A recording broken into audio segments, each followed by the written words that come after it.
Hi, welcome to the Shelley Studio and my attempt at an acrylic pour. I've been watching people do this for quite some time. I really wanted to do it. And somebody mentioned that you could do it with water. And so, yeah.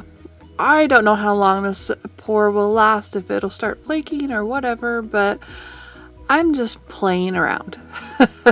So I'm taking a few bottles of just craft paint. This is mostly Craft Smart craft paint. And I'm adding water. I do add a little acrylic medium to it, but not pouring medium because I don't have any of that. Mix it up to the consistency that I had heard about that it should be, and it looks like it's there. So now I'm going to layer these into what they call a dirty pour. This is actually my attempt at the flip cup pour, which doesn't exactly go as planned. But so I'm just pouring in little globs of the color into layers, hoping they will make something interesting. And I did notice that my paint was a little foamy, like when I stirred it up. I tried to be careful, but I can see that there are a lot of air bubbles. And maybe because I didn't use silicone or Floetrol or whatever, those air bubbles kind of act as the cells, but they're very small. Anyway, you can see the picture at the end, all the little spots, those are the air bubbles. So it's good to try to keep the air bubbles to a minimum when you're stirring, hopefully. And maybe if you use the right stuff, you won't get the air bubbles.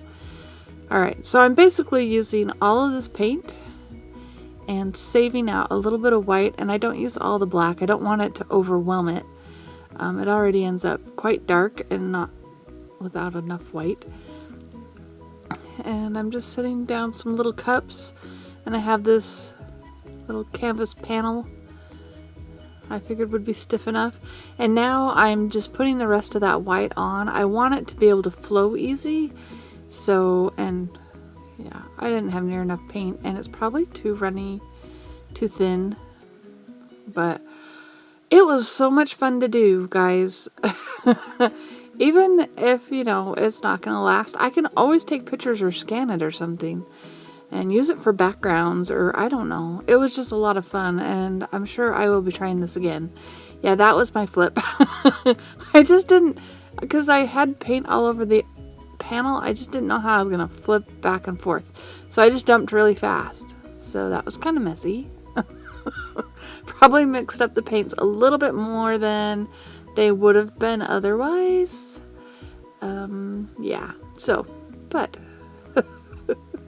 in fact, when I did this, I'm like, oh, I really like it like this. I don't want to move it. But then you don't want just this blob in the center of your canvas, right? So you've got to move it around and get it to run.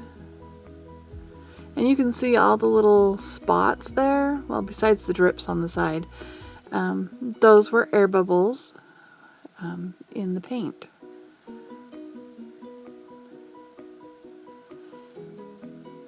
And it's really funny how slow this looks. It did move super slow, considering how thin the paint was. And this is like sped up quite a bit, actually. It's at least double speed, if not more. I didn't feel like I had enough paint. I didn't want it to run over the edges before I got it all the way around. But gosh, isn't that fun? They're just fun to create. You should give it a try if you haven't tried it already. Like, I use a TV tray as my art table in my bedroom. And I got this to work without being too messy.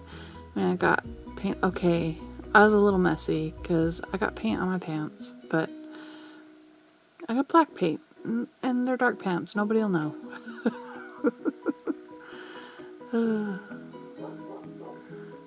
But I just used a big cardboard box as my catch, and it was wide enough to hold the canvas. It was fun. Okay, so I decided that I wanted to help encourage it to go off the edge. So I was thinking I would take some of this white paint, like paint it along, and it would catch. The color would catch on my brush and drag, but it just looks like smears. So then I start, after I do that, see, it just looks smeary. It just doesn't look right. So I take what little is left in there, and I put that on, and then I push that around with the paintbrush. A little bit better than the white. And yes, there's no space. There's literally no space. And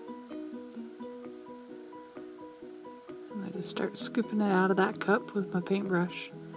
Sorry you can't see the ends very well. My camera's as high up as it'll go.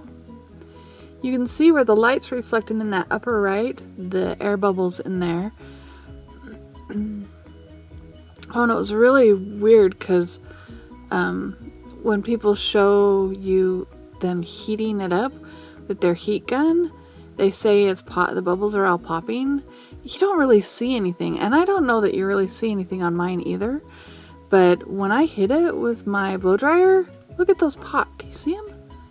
It just went crazy. And you can see, like, to the bottom right where that blue is, all that yellow, see, there's a lot of air bubbles in my paint. So yeah, that made it not as pretty, but it was good to get rid of the air bubbles anyway. But there you have it, and that's it wet, and I did let it dry overnight. And so here are some close-ups so you can see how thin. You can see the canvas right underneath it. I'll give it a good glaze with some varnish eventually, so it's nice and shiny again. But I hope you liked that video. That was so much fun. You should give it a try. If you did like it, please hit like, feel free to share, comment, and if you'd like to see more, please subscribe. Thanks for watching.